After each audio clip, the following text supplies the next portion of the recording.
사실요, 이 이야기가 저의 이야기입니다.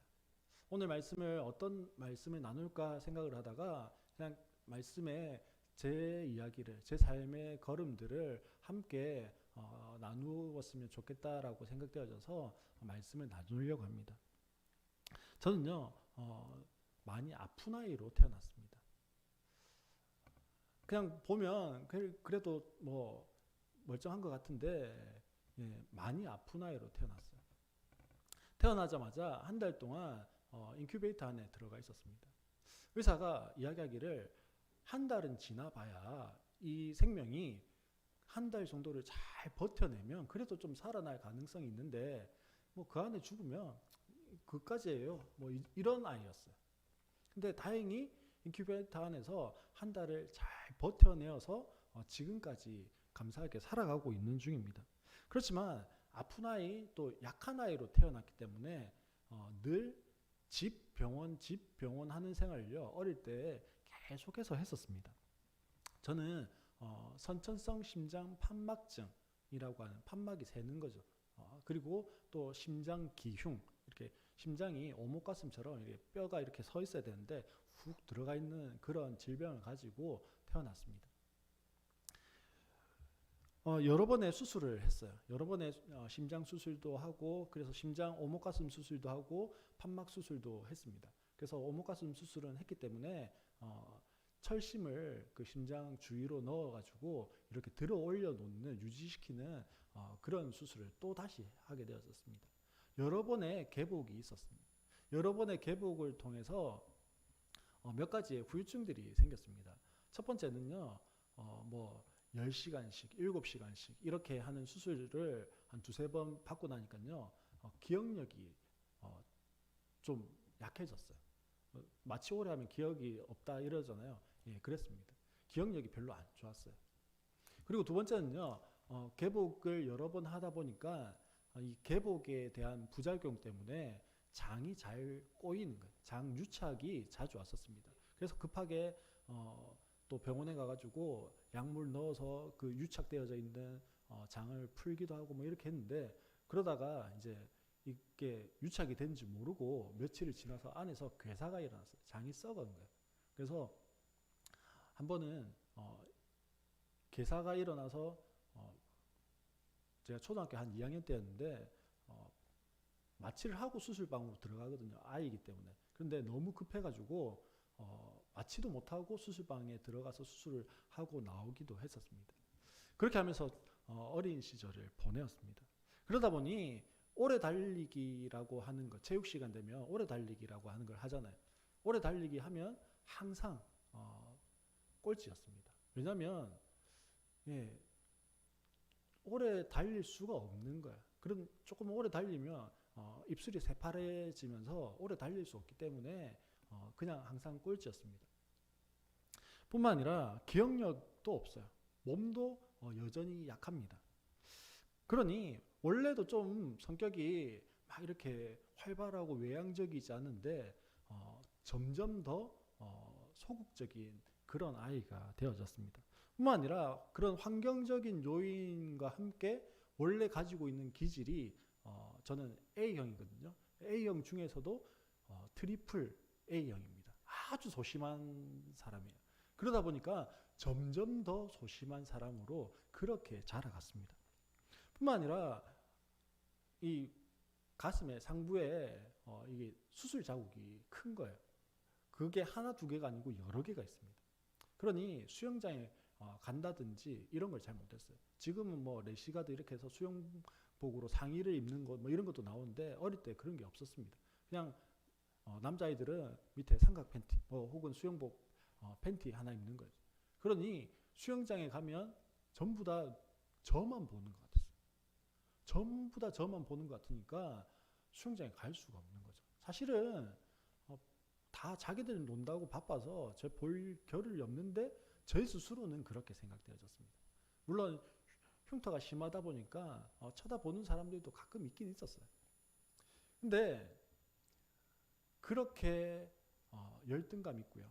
늘 소극적이고 또는 위축되어 있던 제가 예수님 만났습니다. 예수님을 만났더니요, 달라지기 시작했어요. 여전히 저는요, 기억력이 그때도 예수님 만났을 때도 그렇게 좋지 않았어요. 여전히 수영장 가려고 하면 수술의 흉터들은 그대로 있습니다. 여전히 오래 달리기 이런 거 잘 할 수 없는 그런 몸 상태였어요. 근데 예수님 만났어요. 그랬더니요, 무엇이 달라졌냐면, 이렇게 만들어 놓으신 분이 누구라고 하는 생각으로 바뀌었냐면 하나님이시다라고 하는 것으로 바뀌어졌습니다. 하나님이요, 나를 만드셨어요. 어떻게 해요? 지금 내가 알고 있는 기억력도 별로 없고 몸도 약한 그런 상태로 만들어 놓으셨어요. 근데 우리 하나님은요, 최고의 작가십니다. 하나님 만드신 건요, 가장 최고의 걸작품이에요. 그러니 나는요, 내 스스로는 걸작품이라고 절대 생각할 수 없지만 하나님이 나를 걸작품으로 만드셨다라고 하는 생각이 있고 난 이후부터는요, 삶이 조금씩 달라지기 시작했습니다. 아마 그래서 지금 이 자리에서 이렇게 그렇게 말 주변이 없긴 하지만 말씀을 나누는 목사가 될 수 있었지 않나 생각되어집니다. 장인의 손을 거치면요, 그것은 뭐가 됩니까? 명품이 되어지죠.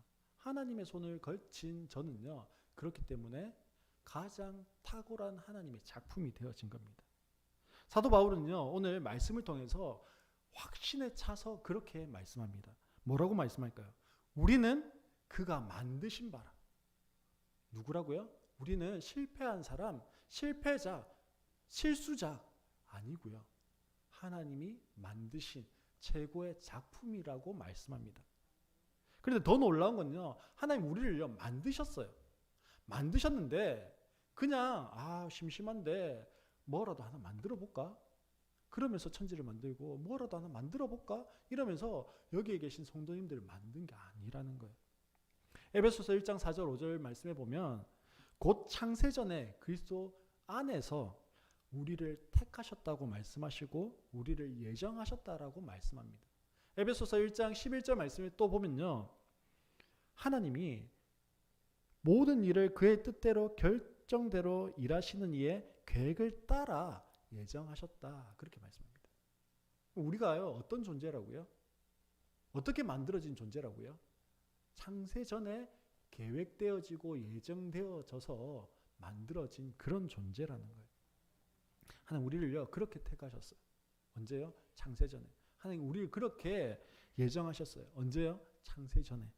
하나님 우리를 그렇게 만드실 계획을 하셨다라는 거예요. 그 계획은 언제부터라고요? 창세 전부터입니다. 그냥 실수로 아빠가 술 먹고 와가지고 실수로 태어난 존재, 그냥 엄마 아빠가 결혼했으니까 당연히 태어나는 존재, 그런 존재로 우리가 이 땅에 태어난 게 아니고요.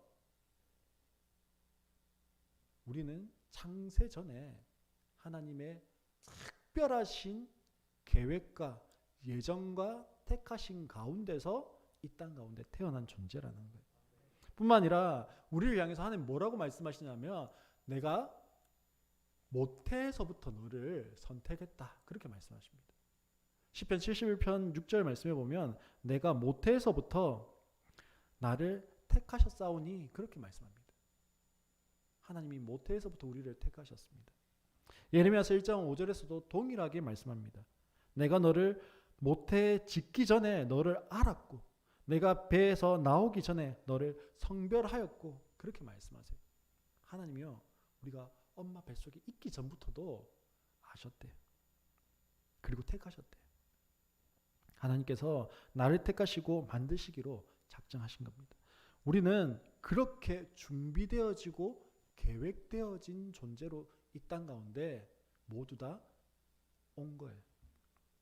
이쯤 되면요 불만이 있는 분들이 계십니다. 어떤 불만일까요? 아니 하나님, 아니 목사님, 하나님이 나를 창세전에 계획하시고 예정하셨다고요? 그래서 내가 이 땅에 태어났다고요? 아니 그런데요, 내 삶을 한번 보세요. 계획되어지고 예정되어져서 이 땅 가운데 태어난 내 삶에 모습이 이게 뭐예요, 이게? 어떻게 이런 삶을 살아갈 수가 있어요? 그렇게 불만에 섞여서 따져 물을 수 있습니다. 근데 오늘 본문 뭐라고 이야기합니까? 그리스도 예수 안에서 선한 일을 위하여 지으심을 받은 자니, 그렇게 말씀합니다. 하나님은요, 우리 그냥 만드신 게 아니에요. 왜 만드셨다고요? 선한 일을 위해서 만드셨대요. 여전히 선한 일을 위해서 만들어진 존재가 이렇게 살아갈 수 있냐? 뭐 그렇게 생각할 수 있습니다. 사실 제가 그랬거든요. 하나님 선한 일을 위해서 만드셨다는데 왜 이래? 라는 생각이 있었습니다. 저는요, 그렇게 태어나면서부터 약한 아이로 태어났지만 그래도 평범한 가정에서 자라났습니다. 그러다가 제가 중학교 1학년 때 어머니가 유방암이 발병하셨어요. 그리고 구정 때쯤 되어서요, 구정 전에 수술을 잡아 놓으셨어요. 그래서 구정 기간 동안에 좀 쉬고 일을 하실 수 있도록 그렇게 구정 전에 수술을 잡았어요. 수술 당일 아침에 저 아버지가 고모집에 뭐 물건을 좀 가지러 갈 게 있어서 가지고 와서 이제 어머니 수술하는 병원에 가기로 하셨어요. 가는 동안 아버지가 계속 배가 아프다 뭐 이렇게 하시면서 가셨어요. 그리고 집에 오시면서도 계속 배가 아프다 뭐 이렇게 하셨는데, 배 아프다 하니까 약 드시는 거 보고 저는 이제 사촌 동생이랑 또 명절 앞이었으니까 놀러 갔습니다. 놀러 갔다가 이제 한 1시간쯤 뒤에 집으로 왔어요. 그랬더니 아버지 돌아가시게 생겼다라는 거예요. 응급실 지금 가 있는데 위급하시다 라는 이야기를 들었습니다. 저희 집이 동네였는데요, 걸어서 한 2, 3분 거리에 대동병원이라고 하는 병원이 있었어요. 그러니까 금방 가지는 거리입니다. 위급하다, 돌아가시게 생겼다, 이 이야기를 듣고요, 저희 집 그 옥상에 조그마한 창고 같은 게 있었는데 그 창고를 어머니가 기도실로 만들어 놓으셨어요. 그래서 거기 기도실에 들어가가지고요, 제가 한 1시간 동안 아버지 살려달라고 기도를 했습니다.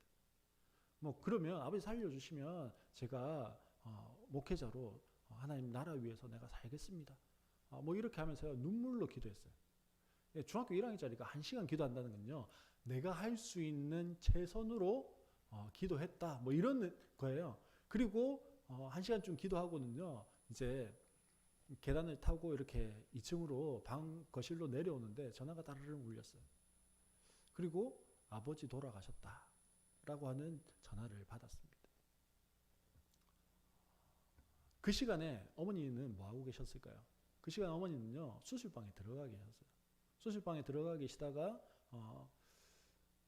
그 전화를 이제 의사에게 이야기를 했더니 의사가 장례 다 치르고 와서 수술하자라고 하면서 수술방 들어갔다가 바로 다시 나왔어요. 한 1시간 만에 어머니 나오니까 이게 손도 못 쓰고 그냥 열었다 덮었나? 뭐 이런 생각을 하셨다고 하시더라고요. 근데 이야기는 남편이 죽었다, 이 이야기를 수술방 들어갔다가 나와서 듣고는 나와서 장례를 치르고 다시 수술을 하셨어요. 수술하시고 7년 만에 유방암이 재발을 했어요. 전이가 된 거죠. 그래서는 온 머리까지 나중에는 다 전이가 되어서 돌아가셨어요. 몸 모든 곳에 암이 전이가 되니까요, 나중에는 머리로 암이 전이되니 사람은 못 알아봐요, 잘. 그리고 뼈가 완전히 말라서 앙상했어요. 그리고 이제 뼈가 앙상해지고 근육에 힘이 없고 뭐 이러니까 일어설 수 없잖아요. 그러니까 대소변이 안 되는 거예요. 소변에 이제 받쳐놓고 하면 되는데 대변을 간장을 해도 이제 돌처럼 굳어 있어가지고요, 제가 일일이 손으로 장갑 끼고 다 파내야 했어요. 그 모습을 한번 생각하면요, 너무 그때 제가 대학교 3학년 가을이었는데 너무 좀 하나님 원망스러운 거예요. 그래서 하나님 앞에 기도했어요. 말이 기도죠. 그냥 따졌죠. 하나님, 엄마 살려주실 거냐고, 안 살려주실 거 아니냐고. 지금 모습이 이런데 살려주시지 않을 거 아니냐고. 그럼 차라리 빨리라도 데려가시라고. 너무 고통스러워하는데 빨리라도 데려가시라고. 그리고 한 일주일이 채 안 돼서 며칠 지나서요, 어머니 돌아가셨어요. 그리고 나니까 제 안에 무슨 마음이냐면요, 아, 하나님은 내 기도는 안 들어주시는구나, 그런 생각이 있었습니다. 물론 그렇다고요, 다른 기도의 제목들에 응답이 없었던 거 아니에요. 청년부 회장하는데 뭐 재정을 위해서 교회 단기 선교를 처음으로 가는데 주세요 뭐 이렇게 했을 때 하나님 채워주시는 것들을 경험했어요. 근데 누구에게 국한되어서는요, 저에게 국한되어져서는 하나님이 그 기도는 안 들어주시는 것 같았어요. 그래서 하나님한테 이 문제로 좀 따졌어요. 하나님, 왜 제가 정말로 필요로 하는 기도의 제목들, 그거에는 하나님 응답이 왜 없어요? 하나님 뭐 하시는 거예요? 따져 물었어요. 하나님 왜 우리 부모님 그렇게 일찍 데려가신 거예요? 저희 아버지가 좀 일찍 결혼하셨거든요. 제가 중학교 1학년 때가 아버지 41살이었어요. 제가 개척할 때가 41살이었거든요. 그렇게 생각하니까 되게 일찍 돌아가신 거더라고요. 그럼 왜 그렇게 일찍 데려가셨어요? 라고 물었더니 하나님이요, 말씀을 주셨는데요. 그 말씀 뭐였냐면, 내 사랑하는 아들아, 내가 너를 사랑한다 라는 말씀이셨어요.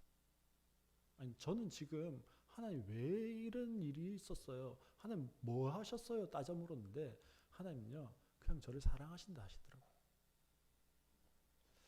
제가 그 하나님 음성 앞에 아무것도 저항할 수 없었어요. 그리고 하나님 한 마음을 더 주셨는데 그 마음은 뭐냐면, 내가 네 부모에게 가장 좋은 것을 했다라고 하는 마음이셨습니다. 하나님 저를 만드신 분입니다. 선한 일을 위해서 만드신 분이에요. 저는 어려서부터 목사를 서원했어요. 초등학교 한 2학년 때 목사를 서원했는데요. 저에게 하나님의 선한 일은요, 아마 목회자의 삶을 살아가는 게 하나님의 선한 일이었던 것 같습니다. 즉 창세전에 모태전에 나를 향한 하나님의 선한 계획은요, 그거였던 것 같아요. 하지만 저를 목회자로 만들기 위해서 우리 부모님이 그렇게 일찍 죽어야 했다면, 그건요, 그렇게 하시는 하나님은 이상한 하나님이에요. 혹은 너무 잔인한 하나님인 거죠. 한 사람 목회자 만들려면 그 부모가 죽어야 되고 그 주위가 고통스러워야 된다. 그건요, 그런 하나님은 좀 이상한 하나님이어서 저는 믿기 싫어요. 하지만요, 창세전에 모태에 있기 전에 하나님은 저를 계획하셨던 것처럼요, 누구도 계획하셨을까요? 저희 부모님을 향한 계획도 가지고 계셨거든요. 그리고 하나님은요, 한치의 실수와 오차 없이 저희 부모님들을 향한 그 시간대로요, 그 삶을 살아가게 하셨어요. 그리고 마치게 하셨다라는 거죠. 제가 욥의 그 삶을 생각하면서요, 아, 그렇구나라고 하는 이해함들을 가졌는데, 욥의 고난을 한번 생각해 보세요. 욥의 고난 가운데 가장 큰 고난이 무엇이었을까요? 많은 재산을 잃어버린 건요? 몸에 종기가 난 건요? 아니에요. 부인이 떠나간 건요? 아니에요. 자녀들의 죽음이에요. 자녀들이 죽었어요. 누구 때문에요? 욥 때문에. 욥이 하나님 앞에 지금 시험 받고 있는데 그 시험 중에 자녀들이 죽었어요. 그러면 자녀들은 무슨 죄예요? 욥이 시험 받는데 왜 자녀들이 죽어요?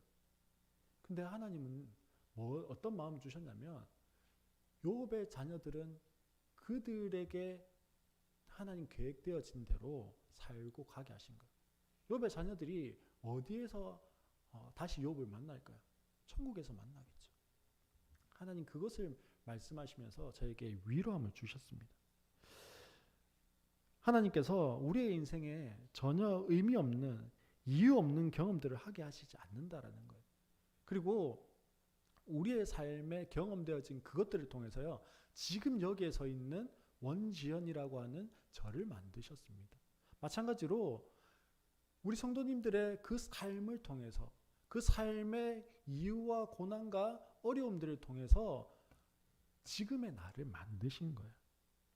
하나님 나를 만드셨다라고 할 때 지금 우리 눈에 보여지는, 그래 내가 하나님 만드셔서 지금 태어났지, 지금 살지, 이 정도의 차원이 아니라는 거예요. 하나님 우리를 만드셨다라고 할 때는요, 지금 우리를 만들어 가고 계신다라고 하는 것을 포함하고 있다라는 겁니다. 하나님은요, 내 삶을 만들어 가시는 분이에요. 나의 비전을 만들어 가시는 분이에요. 그렇게 하나님은요, 우리를 만들어 가고 계시는 겁니다. 하지만요, 우리를 만들어 가시는데 내 삶에 이것은 좋은 거고, 이것은 나쁜 거고, 이것은 가치 있는 것이고, 이것은 가치 없는 것이고, 이런 경험들을 할 때가 있습니다. 그리고 내 기준에 따라서 그것들을 판단할 때가 있어요. 근데요, 하나님은요, 하나님 편에서 보면 좋고 좋지 않은 것이 없는 거예요. 우리에게 때로는요, 긍정적인 경험들을 할 때가 있습니다. 좋은 스승을 만나기도 하고요. 또 좋은 교회를 만나고, 좋은 목사님을 만나고, 또 좋은 믿음의 동력자들을 만나면서 그 안에서 좋은 경험들을 할 때가 있습니다. 근데요, 부정적인 경험을 할 때가 사실 더 많습니다. 부정적인 경험들을 통해서 하나님은 나를 때때로 만들어 가시는 거예요. 나를 너무 힘들게 하고 억울하게 하는 모든 상황들이 있습니다. 믿었던 사람들로부터 뒤통수 맞기도 해요. 그러면 어떻습니까? 내가 너무 좀 무가치하게 느껴지기도 합니다. 또 질병으로 인해서 깊은 절망에 빠질 때도 있습니다. 그리고요, 많은 실패들 가운데 위축되어지기도 합니다. 이런 부정적인 경험들을 하면요, 우린 뭐라고 생각할까요? 와, 난 저주받은 것 같아. 내 삶만 저주받은 것 같아. 그렇게 여겨질 때가 있습니다. 저에게도요, 이 하나님의 만들어 가심에 대한 이해가 없었다면요, 결코 개척할 수 없었을 거예요. 그리고 개척하는 그 시간들 가운데서요, 하나님의 이 시간이 나를 훈련해 가시는 시간이구나, 나를 만들어 가시는 시간이구나, 절대로 그렇게 고백할 수 없었을 겁니다. 하나님은 나의 인생의 모든 순간들을 통해서 나를 지금도 만들어 가고 계시는 중입니다. 우리가 해야 할 건 뭘까요? 하나님께서 나를 만들어 가고 계신 것을 인식하는 거예요. 뭐 하는 중이라고요? 만들어 가고 계시는 것을. 그리고 그 만들어 가시는 것을 인식하는 사람은 어떻게 할 수 있을까요? 온전히 그 하나님께 반응하면서 나아갈 수 있는 거예요. 그래야 순종할 수 있는 거예요. 그게 안 되면요, 불평하고 원망하고 열등감 가지고 상처로, 자기 연민으로 그것을 끌어안고 끙끙대면서 살아갈 수밖에 없는 거죠. 오늘 본문 말씀을요, 메시지 성경이라고 하는 성경에 보면 이렇게 표현합니다. 우리가 해야 할 그 일에 우리를 참여시키려는 것입니다. 하나님이 우리를 하나님의 일에 참여시키게 하려고 우리를 만들어가고 계시는 중이라는 거예요. 지금까지 우리의 삶의 여정은 그 만드심의 과정에 있었던 거예요. 우리는 여전히 그리고 그 만드심 중에 있습니다. 하나님 나를 만드셨고 내 삶을 만들어가고 계시는 분이에요. 이게 없으면요, 우리에게는 지금의 아픔, 지금의 슬픔, 지금의 고통, 고난, 이걸 이겨낼 수 있는 힘이 없어요. 그냥 어떻게 하는 겁니까? 원망하고 불평하고 화내고 자포자기할 수밖에 없는 거죠. 그러나 모든 순간이요, 의미 없이 되어지는 것은 한 개도 없어요. 나의 삶을 바라보는 생각이, 눈이, 관점이 달라지게 되는 겁니다. 어떻게 할 때요? 나를 만들어가고 계신다라고 하는 것으로 바뀌어질 때, 우리의 출발은요, 하나님의 만드심과 그 만들어 가심이라고 하는 것에서 출발해야 되는 겁니다. 그래서 조금 전에 제가 저희 어머니가 유방암 재발하셔서 돌아가셨다고 이야기했어요. 저에게 누나가 한 명 있습니다. 누나가 한 명 있는데 어머니하고 거의 비슷한 나이에 유방암이 발병했어요. 감사하게도 지금은요, 완치 판정을 올해 받았습니다. 올해 초에 완치 판정을 받고 지금은 건강합니다. 그런데 2019년 6월 25일이에요.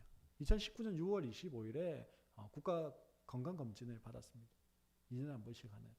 근데 그때 저희 아내가 암 진단을 받았어요. 요즘은요, 유방암이라고 하는 것이 뭐 완치율이 높은 암이죠. 그리고 초기에 발견을 했습니다. 근데 저에게는요, 유방암이 완치율이 높은 암, 초기에 발견했기 때문에 좀 안전한 암, 그런 게 아니에요. 저희 어머니가 유방암 걸리셨고 재발해서 돌아가셨어요.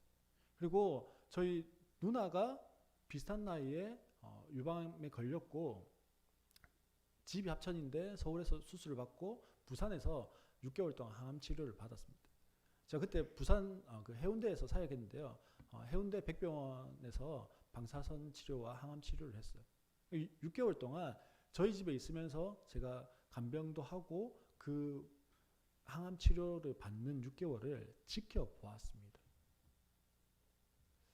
그러니 보통 사람들이요, 그냥 초기 암을 발견했다 이러면 뭐 금방 낫겠네, 이런 정도의 충격이 아니라 저에게는요 2배, 3배 그 이상의 충격으로 다가오는 것이요, 아내가 유방암에 걸렸다라고 하는 것입니다.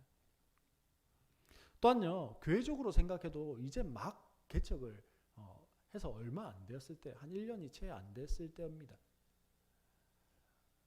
5명으로 시작했던 저희 교회가요, 이제 한 2가정 정도가 더 모여졌어요. 그래서 좀 그래도 이제 작은 공동체 이제 꾸려가고 있는 중이었어요. 근데 개척교회는요, 사모님이 하시는 게 한 90이고요. 목사님이 하는 게 한 10%밖에 없어요. 사모님이 챙기고 식사 준비하고 뭐 다 해요. 근데 아내가 암에 걸렸어요. 아내가 암 진단을 받던 날이 6월 25일입니다. 6월 25일은 무슨 날입니까? 6.25 전쟁이죠. 저에게 있어서 개인적인요, 6.25 전쟁과 같은 날이 그날이었습니다. 성도님들은요, 만약에 아내가 암에 걸렸어요, 혹은 남편이 암에 걸렸어요, 이 진단을 받았다, 그러면 제일 처음으로 무슨 말을 할까요? 어떤 말이 제일 먼저 입에서 떼어져 나오겠습니까? 다들 보시니까 다 너무 거룩해 보이시는데요. 뭐 주님 뜻대로 하옵소서 뭐 이렇게 하면서 계시겠습니까? 질문 바꿔서요, 저 어떻게 반응했을까요? 어떤 말을 제일 먼저 입에서 내어 뱉었을까요? 하나님 또 이게 뭡니까? 뭐 이렇게 했을까요? 제가 좀 믿음이 있어 보입니까? 충분히요, 저는요, 하나님 향해서 원망하고 분노하고 절망할 수 있습니다. 근데 제일 처음 했던 말이자 아내하고 똑같이 했던 말이 있습니다. 뭐였냐면, 하나님이 지금 우리에게 무엇을 전환시켜 가려고 하는 걸까? 하나님이 지금 무엇을 만들어 가려고 하는 걸까? 그 말을요, 제일 먼저 했어요. 그리고는 은사 목사님 찾아가서 기도받자 이러면서 기도받으러 갔습니다. 그러면서 생각났던 말씀 구절이 있는데요, 예레미야서 29장 말씀이었습니다. 너무 잘 아는 말씀이었고 신방 가면 늘 했던 말이에요. 좀 어려워하고 힘들어하고 지쳐하고 낙심되어 있는 성도들을 향해서 권면해 줬던 말씀입니다. 잘 아시죠? 너희를 향한 나의 생각을 내가 안 하니 평안이요 재앙이 아니라 너희에게 미래와 희망을 주려는 것이라. 너무 잘 아는 말씀이고 너무 많이 했던 말이에요. 근데 사실요, 이전까지는 잘 이해 안 되면서 나눴던 것 같아요. 사실 어떤 분들은요, 욥의 친구들처럼 이야기할 수 있습니다. 야, 네가 개척한다고 했는데 하나님 앞에 네가 아직까지 회개하지 않은 죄가 뭐야? 그것 때문에 너 아내한테 그런 질병이 온 거야. 아니면 죄를 지었지, 그거 지금 빨리 해결해. 뭐 이렇게 이야기할 수 있었을 겁니다. 인간적인 생각으로 하면요, 재앙이죠. 하지만 기도하면서 주신 마음은요, 미래와 희망입니다.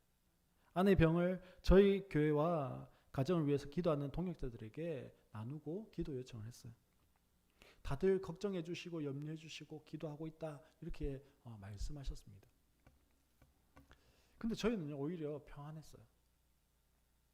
평안함이 있었습니다. 그리고 아이들이 당시에 4학년, 6학년이었습니다. 막둥이는 이제 초등학교 2학년이었네요. 뭐라고 이야기하냐면 엄마 아빠는 엄마가 암 진단받고 수술하고 달라진 게 없어요. 근데 전화만 많이 와요. 이렇게 이야기하는 거예요. 그 이야기를 듣는데요, 감사했어요.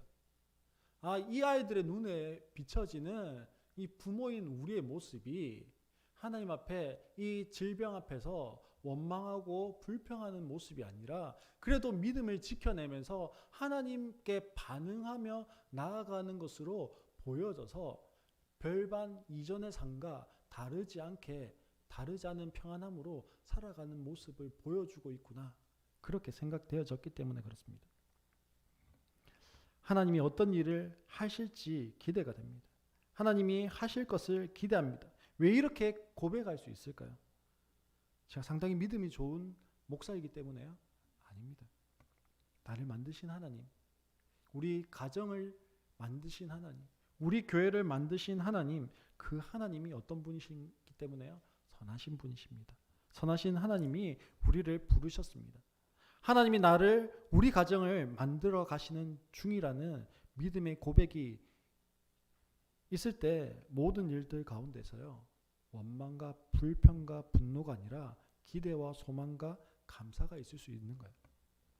지난 8월 말입니다. 지난 8월 말 한 주간 동안에 휴가를 가졌어요. 상반기도 이제 좀 마무리하고 하반기를 준비하면서 좀 충전하고 하반기에 시작했으면 좋겠다 싶어서 휴가를 가졌습니다. 휴가를 잘 마쳤어요. 마지막 날이었는데 좀 제가 상태가 안 좋았습니다. 저는 안 좋았는지 모르는데 나중에 들었어요. 계속 머리가 아프다고 하고 그렇게 했다고 그래요. 그리고는요, 그 휴가의 마지막 날 숙소에서 일어난 것, 그리고 차를 타고 집까지 온 것, 그리고 집에서 병원 응급실로 간 것, 이게요, 하루 동안의 일이 전혀 생각이 나지 않습니다. 검사를 했는데 일과성 완전 기억 상실이라고 하는 병명이었습니다. 이게 시작된 시점부터 해서 한 48시간 안에 기억이요, 전혀 없는 거예요. 그러니까 이게 꿈인 것처럼 그냥 훅 지나가고 꿈의 한 장면처럼도 안 나오고 완전 없는 겁니다. 그래서 MRI를 찍었습니다. 응급실로 입원해서 MRI를 찍었어요. 그리고 완전 기억 상실이라고 하는 병명이 맞았어요. 병원에 있으면서 제가 좀 황당하잖아요. 우리 성도님들은 내 기억이 뿅 하루치가 완전 사라졌다, 이런 일을 생각해 본 적이 있으십니까? 저는 없거든요. 근데 그런 일이 일어났어요. 병원에서 그날이 금요일이었는데요, 주일날 병원에 누워 있어야 되는 거예요. 그러면서 생각했습니다. 하나님, 이게 뭡니까? 라고 생각하는 것이 아니라, 하나님, 어떤 거죠? 하나님, 무엇을 말씀하시는 거죠? 그렇게 물으면서 감사할 거리들을 하나님 알게 하셨어요. 첫 번째는 일과성 완전 기억 상실이라고 하는 이 질병이요, 그래도 막 계속 이런 일이 계속 사이클적으로 반복되어지는 것이 아니라 그냥 한 번 있다가 일평생 중에 다시 발병할 확률이 아주 낮은 그런 질병이라는 거예요. 그리고 어떤 치료약을 써서 치료를 하거나 그렇게 하지 않아도 되는 질병이었다라는 게 감사했습니다. 그리고 또 하나는요, 두 번째는 이 질병 때문에, 완전 기억 상실이라고 하는 이 질병 때문에 머리 MRI를 찍었어요. 뇌 MRI를 찍었는데 거기에서 이 뇌혈관 협착을 발견한 거예요. 터졌으면 이제 죽거나 그렇게 됐겠죠. 근데 건강검진을 이전에 한 번씩 받지만 뇌 초음파 뭐 MRI 이런 거는 없잖아요. 건강검진 항목에. 근데 뭐 이런 일들이 아니었으면 없었을 그 일이 이 일들을 통해서 받게 되어졌고 그래서 그 다른 더 큰 질병을 발견할 수 있어서 감사했습니다. 세 번째는요. 믿음의 동력자들이 있다. 이것을 다시 보여주셨어요. 제가 기억이 없어가지고요. 했던 말 또 하고 10분 전에 한 걸 기억 못하고 그런 적이 있어. 뭐 이렇게 하고 있으니까 아내가 놀란 거예요. 놀라가지고는요. 저희 동역자들에게 기도 요청을 막 했습니다. 교회 성도들에게도요. 목사님 기억이 사라지고 있어요. 뭐 이렇게 예, 기도 요청을 했어요. 근데 감사한 건요. 정말 많은 믿음의 그 사람들이 저를 위해서 기도해 주는 것을요. 다시 확인할 수 있었습니다.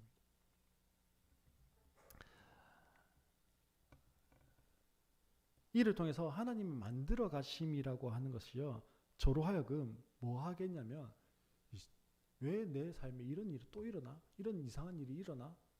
그렇게 받아들이는 것이 아니라 감사함으로 받아들일 수 있었다라는 거예요. 사랑하는 성도 여러분, 오늘도 하나님은요. 나를 만들어 가시는 분이십니다. 좋은 긍정적인 경험을 통해서도 나를 만들어 가시지만 대부분은요. 부정적인 경험을 통해서 나를 만들어 가실 때가 더 많이 있습니다. 관계 어려움을 통해서 나를 만들어 가십니다. 물질적인 어려움을 통해서 나를 만들어 가십니다. 자녀들을 통해서요. 나를 만들어 가십니다. 질병을 통해서 나를 만들어 가십니다. 혹시 우리 성도님들 중에요. 나는 지금 목사님이 열거한 거에 하나도 들어가는 거 없어요. 하시는 분이 계십니까? 아마 거의 없을 거예요. 대부분 관계 어려움이든 물질의 어려움이든 자녀의 어려움이든 건강의 어려움이든 그 안에요. 다 걸려요.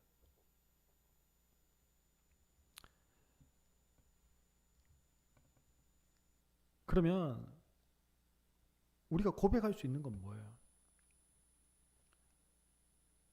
하나님이 왜 주셨을까요? 이게요. 우리에게 고난이라고 생각해 보세요. 뭐 그런 찬양이 있죠. 왜 나만 겪는 고난이냐고. 뭐 이 고난이고요. 고통이면 내 안에서 일어나는 게요. 불평이고 원망이에요. 그런데 이게 고난이고 고통이 아니라 훈련이라고 한번 생각해 보세요. 왜 훈련합니까? 운동선수들이 왜 훈련하죠? 목표가 있는 거예요. 우승하는. 그리고 승리하는 목표가 있는 거예요. 금메달 따려고 하는. 목표를 위해서 훈련하는 겁니다. 그 훈련이 쉽습니까? 어려워요. 때로는 육체적으로 힘들기도 하고요. 때로는 정신적으로 어렵기도 합니다. 근데 왜 해요? 훈련이니까. 그 훈련을 통해서 무엇하기 위해서요? 내가 더 좋은 성적, 더 좋은 위치, 더 좋은 자리에서 그 영광을 누리기 위해서요. 하나님이 우리를 만들어 가시는 이유가 뭐예요? 하나님 우리를 훈련시켜 가시는 이유가 뭐예요? 하나님의 일에 동력하자고. 지금 이 모습 이대로는 하나님의 일에 내가 100% 동력할 수 없으니까 10% 20%도 동력하기 어려우니까 그래서 내 성품을 뭐 하는 겁니까? 훈련시켜 가는 거예요. 나의 모습을 모난 부분들을 만들어 가고 계시는 거예요. 어떤 것으로요? 하나님과 동력할 수 있는 더 멋진 모습의 하나님의 사람으로요. 그래서 하나님의 그 일에 나와 함께 참여하자라고 말씀하시는 겁니다. 하나님 나라가 이 땅 가운데 이루어지게 할 거룩한 사명을 가진 자들로 나와 함께하자 말씀하시는 거예요. 그래서 여기 앉아 계신 우리 성도님들 모두는 어떤 사람들입니까? 하나님의 그 사역에 하나님 나라의 일에 함께 동역할 즉 대단한 사람들이라는 거예요. 그냥 옛날 어른들이 이야기하는 이런 빌어먹을 놈 뭐 이렇게 이야기하셨던 것처럼 빌어먹을 인생이 아니에요. 실패한 인생이 아니에요. 그냥 실수로 되어진 인생이 아니라 하나님이 하나님의 나라라고 하는 그 일에 함께 하고 싶은 동역자들. 대단한 사람들이라는 거죠. 그러면 목회자가 되고 선교사가 되어야 하나님의 일에 참여하는 대단한 사람이 될 수 있을까요? 아니요. 내가 오늘 서 있는 그곳이 하나님이 나를 부르신 그 부르심의 자리고요. 사명의 자리예요. 그 부르심에 합당한 삶을 내가 살아가는 겁니다. 오늘 내가 살아가는 그 일상이 우리가 살아내야 하는 선교적인 삶의 자리라는 거예요. 그래서 우리의 일상이 뭐가 되어지는 겁니까? 선교적 삶이 되어져야 하는 겁니다. 그 선교적 삶을 통하여서 내 옆에 있는 사람들에게 그리스도가 드러나는 것, 가장 먼저는요, 그게 되어져야 하나님의 나라가 이 땅 가운데 이루어지는 미시오데이, 하나님의 선교를 함께 동력할 수 있는 겁니다. 저 북녘땅을 향해서 우리가 나아갈 수 있고 외칠 수 있는 거예요. 사랑하는 성도 여러분, 우리를 최고의 작품으로 만드신, 선한 일을 함께 동력하자 부르시는 그 하나님은요, 오늘도 우리의 삶을 만들어가고 계십니다. 내 삶이 왜 이래? 그것이 아니라 내 삶의 훈련과 만들어 가심을 통해서 하나님 오늘도 우리를 어떤 사람으로요? 하나님의 일에 동력하는 사람들로 지금 세우고 계십니다. 그것을 믿으시고 또한 그 가운데 훈련에 하나님 만들어 가심에 온전히 순종하고 반응함으로 100% 하나님이 만드심에 내가 온전히 녹아드는 모든 성도님들 되시기를 주의 이름으로 축원합니다. 아멘. 우리 시간에 함께 좀 기도했으면 좋겠습니다. 우리 짧게 기도할 때 하나님, 지금도 나를 만들어 가시는 하나님, 관계를 통해서, 물질을 통해서, 건강과 가족을 통해서 나의 훈련의 시간, 만들어 가심의 시간을 하나님 내가 볼 수 있는 믿음의 눈을 허락하여 주십시오. 그리고 하나님, 관계 어려움들, 꼬여 있는 것들이 있다면, 물질의 어려움과 건강에 짓눌려 있는 것들이 있다면, 가족 가운데 어려움이 있다면 하나님 이 시간 가운데 회복을 허락하여 주십시오.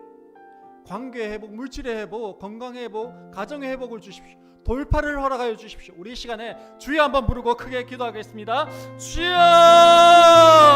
아버지 하나님, 아버지 하나님, 이 시간 아버지 하나님, 우리를 만들어 가시는 그 하나님을 바라봅니다. 하나님, 우리의 관계를 통하여서 아버지 하나님, 나를 연단하는 것이 하나님, 나를 훈련시키고 나를 만들어 가시는 그 하나님, 아버지 하나님, 물질 가운데 어려움과 아버지 하나님 몸과함을 통하여서 하나님 나를 훈련시켜 가시는 그 하나님, 육신의 건강 때문에 힘들어하고 아파하고 슬퍼하는데 하나님 그것을 통하여서 하나님 나를 지금 훈련시켜 가시며 하나님의 그 일에 함께하자 말씀하시는 하나님, 동력하자 말씀하시는 그 하나님을 볼 수 있는 믿음의 눈을 하여 주시고 만들어 가시는 시간들을 통하여서 하나님 앞에 온전히 반응하며 빚어져 갈 수 있도록 하나님 나를 붙잡아 주셨소. 그래서 나의 삶이 하나님과 동력하는 일상의 아버지 성령적 삶을 살아낼 수 있는 하나님 그러한 삶을 살아갈 수 있도록 하나님 함께하여 주시옵소서.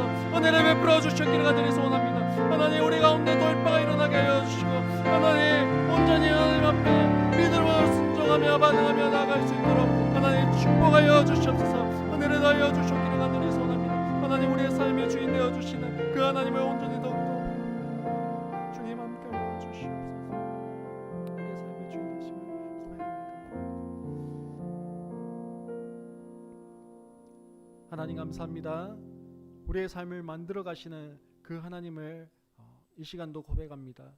우리의 삶에 참된 주인 되어 주시는 그 주님을 바라봅니다.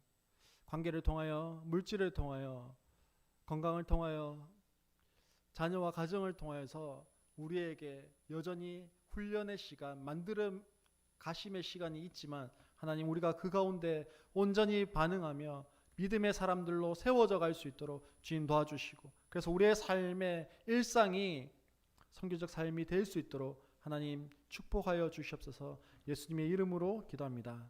아멘. 감사합니다.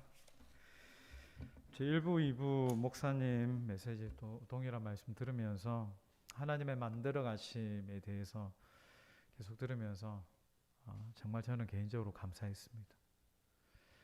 얼마나 감사합니까? 하나님 여러분 일생 동안 선하신 하나님이, 완전하신 하나님이 여러분을 온전하고 완전하게 만들어 가실 것입니다. 그럼 그렇게 되면 좀 기대가 되는 거죠. 오늘 하루도 감사한 거죠. 하나님은 완전하십니다. 하나님은 선하십니다. 그 만드신 분이 선하시고 온전하시기 때문에 우리는 그 하나님을 깊이 묵상함으로 말미암아 어떤 세상에 오는 어떤 환경적인 부분에 매이지 않는 거예요.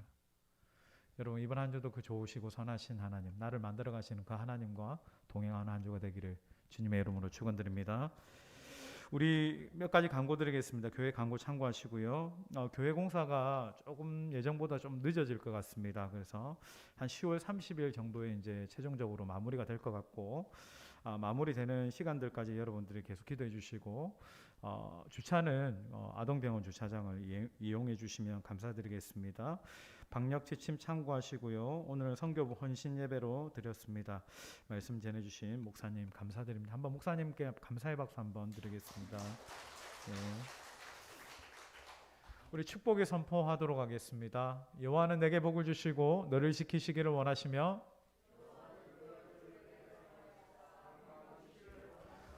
주님께서 여러분과 함께 하시길 바랍니다. 지금은 주 예수님의 은혜와 하나님의 사랑과 성령의 교통하심이 너희 무리들 가운데 영원토록 함께 있을지어다. 아멘.